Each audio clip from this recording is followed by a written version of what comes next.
బంగారు పండ్లు అనేటువంటి అనుదిన వర్తమాన కార్యక్రమం చూస్తున్న మీ అందరికీ ప్రభువైన యేసుక్రీస్తు వారి శ్రేష్టమైన నామంలో వందనాలు శుభములు తెలియచేసుకుంటూ ఉన్నాను. ఈరోజు మన ధ్యాన అంశము 1వ సమూయేలు గ్రంథము 7వ అధ్యాయం 1వ వచనం చదువుతున్నాను చూడండి. అంతటా కిర్యత్యారీము వారు వచ్చి యెహోవా మందసమును తీసుకొని పోయి కొండయందుండే అబీనాదాబు ఎంట చేర్చి దానిని కాపాడుటకై అతని కుమారుడైన ఎలియాజరును ప్రతిష్ఠించిరి. దేవుని యొక్క మందసం ఇజ్రాయేలీల దగ్గర నుంచి తీసుకుని వెళ్ళిపోయిన తర్వాత వాళ్ళు వాళ్ళ దేవత గుడిలో పెట్టినప్పుడు, ఆ తరువాత ఆ దేవత విగ్రహం క్రింద పడిపోయినప్పుడు, ఆ తరువాత అక్కడ ఉన్నటువంటి ఫిలిష్తీ ప్రజలందరినీ కూడా గడ్డలతో దేవుడు మ్రొత్తినప్పుడు రకరకాల ఇన్సిడెంట్స్ జరిగాయి. మందసము ఫిలిష్తీలు వాళ్ళ దగ్గరికి తీసుకుని వెళ్ళిపోయిన తర్వాత అలాంటి సందర్భంలో మందసాన్ని తీసుకొచ్చి ఈ యొక్క ఒక వ్యక్తి ఇంట్లో పెట్టారండి. కిర్యత్యారీము అనేటువంటి ఒక స్థలములో కొండ మీద ఉన్నటువంటి అబీనాదాబు అనేటువంటి ఒక వ్యక్తి యొక్క గృహంలో తీసుకొచ్చి ఈ మందసాన్ని ఉంచుతారు. ఫిలిష్తీలు అక్కడ నుంచి క్రొత్త బండి మీద ఎక్కించి పంపించేసిన తర్వాత ఇక్కడ ఈ యొక్క అబీనాదాబు అనేటువంటి ఒక వ్యక్తి ఇంట్లో ఉంచి, అయితే ఆ మందసము అంటే ఏంటంటే దేవుడు ఉండేటువంటి స్థలముగా ఇజ్రాయేలీలు భావించేవారు కనుక ఆ మందసాన్ని ఎవరి దగ్గర ఉంచాలన్నా భయమే అది. కాబట్టి అబీనాదాబు అనేటువంటి వ్యక్తి ఇంట్లో ఉంచి అతని కుమారుడైన ఎలియాజర్ని యాజకుడిగా ఉంచి అనుదినము కూడా ధూపం వేయడానికి, దేవునికి సేవ చేయడానికి, ఆ యొక్క మందసము దేవుడు తన ఇంట్లో ఉన్నప్పుడు ఎలాంటి ఆచారాలు ఆచరించాలో అవన్నీ చేయడానికి వాళ్ళ గృహంలో మందసాన్ని ఉంచినట్లుగా మనం ఈ సమూయేలు గ్రంథంలో చూస్తామండి. సౌలు రాజుగా వచ్చిన తరువాత కూడా మందసం గురించి పట్టించుకోలేదు. ఆ మందసం అక్కడే ఉండిపోయింది. సౌలు వచ్చిన తర్వాత కూడా మందసం ఏమైంది, ఆ మందసాన్ని తీసుకొని రావాలి, దేవుని యొక్క నివాస స్థలం అక్కడ ఉండిపోయినా అతనికి ఏం ఆలోచనలు రాలేదు. దేవుని యొక్క మందసము కిర్యత్యారీములో 20 సంవత్సరాలు ఉండిపోయింది. ప్రియమైన దేవుని బిడ్డలారా, 20 సంవత్సరాలు దేవుని మందసంలో మనందరికీ తెలిసిందే ఆజ్ఞల పలకలు ఉంటాయి, మన్నా పెట్టినటువంటి బంగారు పాత్ర ఉంటుంది, చిగిరించిన అహరోను కర్ర ఉంటుంది. అయితే ఈ కెరూబులు 2 మందసం బాక్స్ మీద ఉంటాయి. దేవుని యొక్క మహిమ ఉదయించినప్పుడు ఆయన షకీనా మహిమలో ప్రభువు మాట్లాడుతూ ఉంటారు. మందసం ఉన్న స్థలాన్ని యెహోవా దేవుని యొక్క మాట్లాడే స్థలముగాను, ఆయన నివాసం ఉన్న స్థలముగాను ఇజ్రాయేలీలు ఎంచుతూ ఉంటారు. అందుకే ఫిలిష్తీలు యుద్ధానికి వచ్చినప్పుడు అక్కడ ఏలీ ఆధ్వర్యంలో తన కుమారులైనటువంటి హోఫ్నీ ఫీనెహాసు ఈ మందసాన్ని తీసుకుని యుద్ధానికి వెళ్ళినప్పుడు ఆ యొక్క శత్రువులు అంటారు కదా, అమ్మో వారి దేవుడైన యెహోవా యుద్ధరంగంలోనికి వచ్చేసాడు కనుక మనకి అపజయమేమో అనుకున్నారు వాళ్ళు. కానీ దేవుడు వారిని ఎడబాసాడని వాళ్ళకి తెలియలేదు. ఆ తరువాత ఆ మందసము వారి దగ్గరికి వెళ్ళింది, పట్టబడింది. వారు దాన్ని ఉంచుకోలేకపోయారు, రకరకాల ప్రయత్నాలు చేశారు, మరలా పంపించేశారు. ఇక్కడికి పంపించిన తరువాత ఈ కిర్యత్యారీములోనే 20 సంవత్సరాలు ఆ మందసం ఈ యొక్క అబీనాదాబు ఎంట ఉండిపోయింది. ప్రియమైన దేవుని బిడ్డలారా, ఆ ఇంట్లోనే ఉండిపోయింది. కానీ ఏ విధమైనటువంటి ఆశీర్వాదము కానీ, దేవుని యొక్క మాట కానీ, దేవుని యొక్క ప్రసన్నత కానీ, దేవుని యొక్క ఏమి కూడా లేదు అక్కడ. 20 సంవత్సరాలు ఆచార ప్రకారమైనటువంటి భక్తిని వారు చేస్తూనే ఉన్నారు.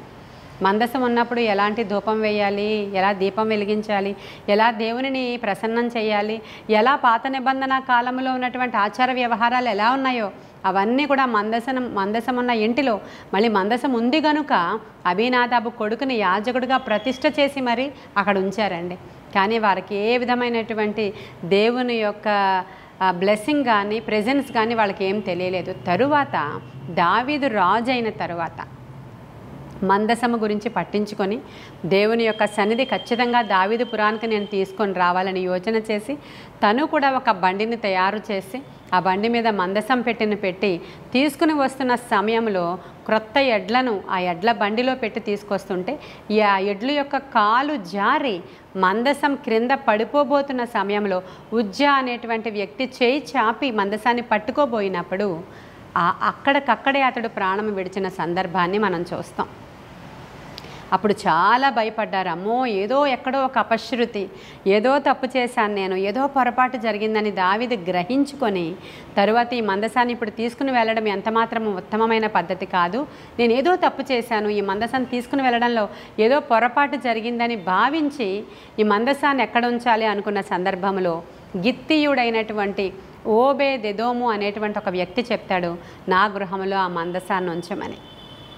భయపడిపోతున్న సమయంలో దేవుణ్ణి ఎంత ప్రేమించాడో చూడండి. అతడి యొక్క భక్తి ఎంత గొప్పదో ఒకసారి ఆలోచన చేసుకోండి.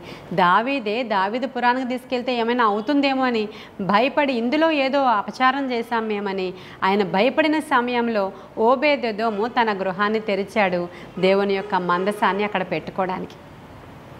దావీదు ఆలోచన చేసుకున్నాడు, ఎక్కడ పొరపాటు జరిగిందో తెలుసుకున్నాడు. ఈ లోపల ఆలోచన చేస్తూ అతను చేసిన తప్పిదాలని అతను రెక్టిఫై చేసుకోవడానికి ప్రయత్నిస్తున్నాడు.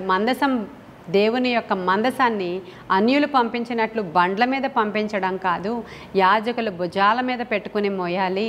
గాయకులు మరి గానము చేస్తూ ఉన్నప్పుడు, మ్యూజిషియన్స్ అదంతా కూడా బూరలు ఊదుతూ ఉన్నప్పుడు వారందరూ దేవుని మందసాన్ని యాజకులు భుజాల మీద పెట్టి మోసుకొని రావాలి తప్ప ఎడ్ల బండి మీద కాదని ఆయన తెలుసుకుని ఈ లోపల రెక్టిఫై చేసుకుంటున్నాడు. ఆయన ఈ లోపల 3 నెలల కాలం అయ్యింది ఓబేదెదోము అనేటువంటి వ్యక్తి గృహంలో ఈ మందసాన్ని పెట్టి. రాజుగారికి ఒక వార్త అంది. ఆ వార్త ఏంటంటే, ఓబేదెదోము అతనికి కలిగిన ఆస్తి, అతనికి కలిగిన ఇంటివారు మొత్తం 62 మంది, అతని కుమారులు, అతని అన్నదమ్ములు, బంధువులు అందరూ కూడా చాలా ఆశీర్వదింపబడ్డారు మందసం వారి ఇంట్లోనికి వెళ్ళిన తర్వాత అనే వార్త దావీదుకు తెలిసి ఆశ్చర్యపోయాడండి. ఆర్డినరీగా మామూలుగా కొంచెం కొంచెం ఆశీర్వాదం వస్తే పెద్ద వార్త ఎవరికీ తెలియదు. అదే మనం ఇలా ఆలోచన చేస్తే టాటా బిర్లాలు లేకపోతే అంబానీ ఫ్యామిలీ ఇలాంటివి మనం ఆలోచన చేస్తే ఆ రేంజ్లో ఆశీర్వాదం వస్తేనే దేశం అందరికీ ఎలా తెలుస్తుందో ఓబేదెదోముని దేవుడు అలా ఆశీర్వదించాడనే వార్త రాజుకు తెలిసి 3 నెలల కాలము మందసము ఓబేదెదోము ఇంట్లో ఉంటే అతడికి విపరీతమైన ఆశీర్వాదం వచ్చిందంట అనే వార్త రాజుకు తెలిసింది. వెంటనే రాజు, అయ్యో ఆ ఇంట్లో ఉంచడానికి ఇంకా వీలు లేదు, వెంటనే దావీదుపురానికి తీసుకొని రావాలని ఏర్పాట్లన్నీ చేసి దావీదుపురానికి దాన్ని తీసుకుని మందసాన్ని తీసుకుని వచ్చేటప్పుడు గొప్ప ఏర్పాట్లు చేశాడు. గాయకులను ఏర్పాటు చేశాడు, యాజకులను ఏర్పాటు చేశాడు, బోరలు ఊదేవారిని ఏర్పాటు చేశాడు. భుజాల మీద యాజకులు ప్రతిష్ఠించబడిన వారు ఆ మందసం పెట్టెను భుజాల మీద పెట్టుకొని ఊరేగింపుగా గొప్ప ఆర్భాటముతో దావీదుపురానికి తీసుకుని వస్తున్నప్పుడు దావీదు అప్పుడే నాట్యమాడుతూ శక్తి కొలది నాట్యమాడుతూ దావీదుపురంలోనికి తీసుకుని వచ్చి ఆ గుడారములో దేవుని మందసాన్ని ప్రతిష్ఠించుట జరిగింది. ప్రేమైన దేవుని బిడ్డలారా, అయితే ఈరోజు మనం ఈ యొక్క ఇన్సిడెంట్ నుంచి ఏమి నేర్చుకుంటున్నామంటే, అబీనాదాబు అంట 20 సంవత్సరాలు ఉంది మందసం. 20 సంవత్సరాల కాలంలో ఏ విధమైన బ్లెస్సింగ్ లేదు, ఏ విధమైనటువంటి అంటే దేవుని యొక్క ప్రెజెన్స్ లేదు, ఒక దేవుని యొక్క గైడెన్స్ లేదు, దేవుని యొక్క మూమెంట్ లేదు, ఏమీ జరగలేదు. ఎందుకని అబీనాదాబుకి ఏమీ జరగలేదో తెలుసా మీకు?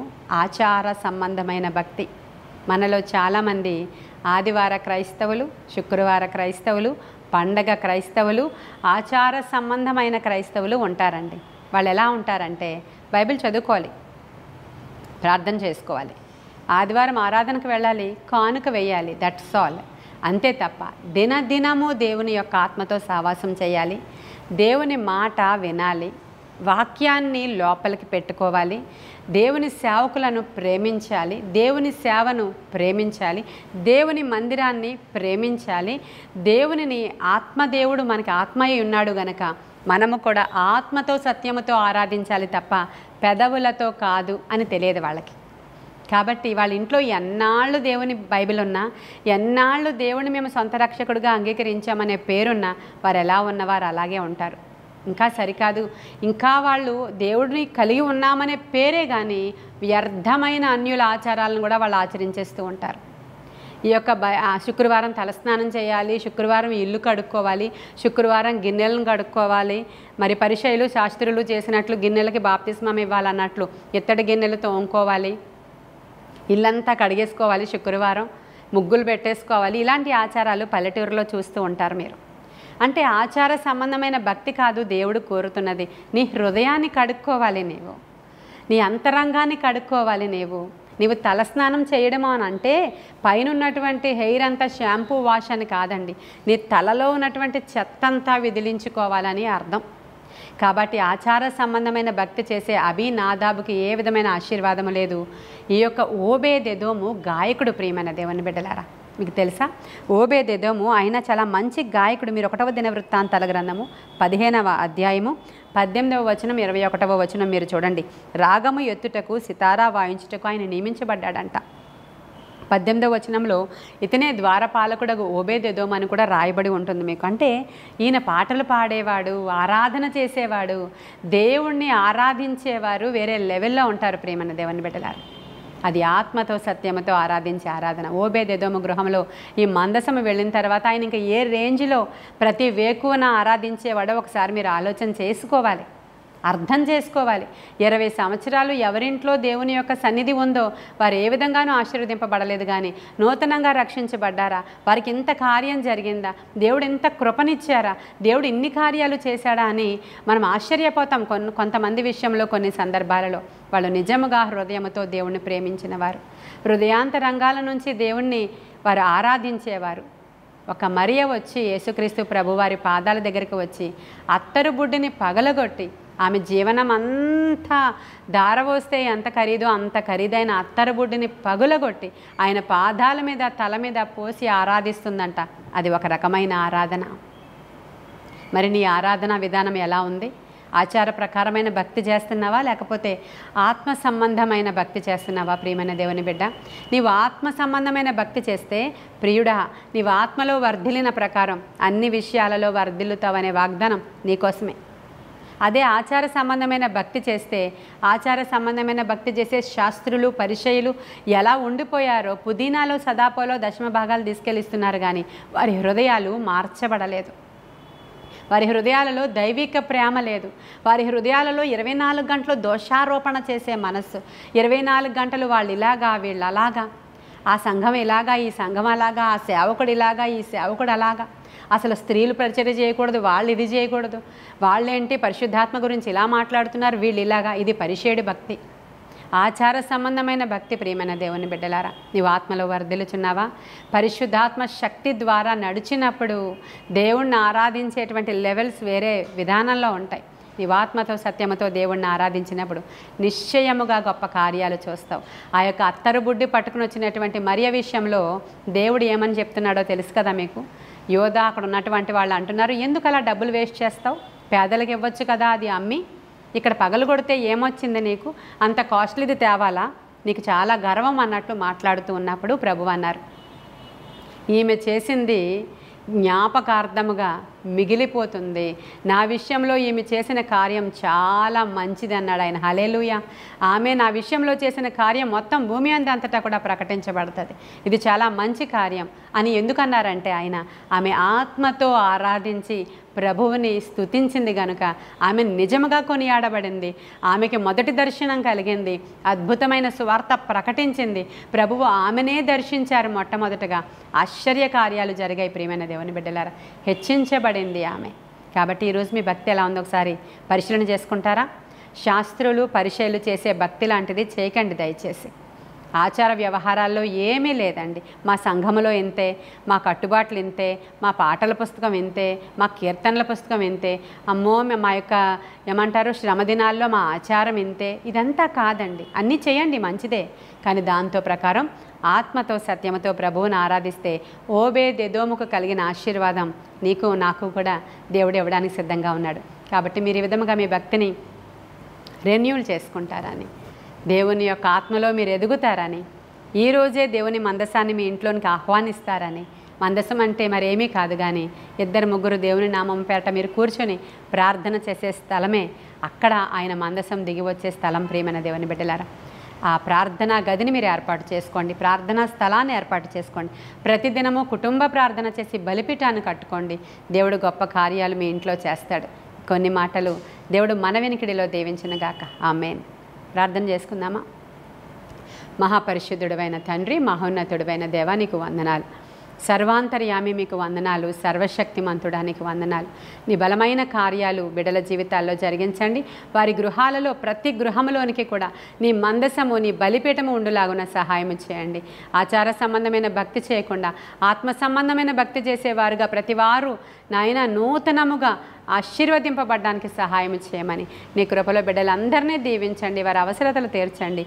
యేసయ్య శ్రేష్ఠ నామంలో అడుగుచున్నాము తండ్రి. ఆమేన్. God bless you.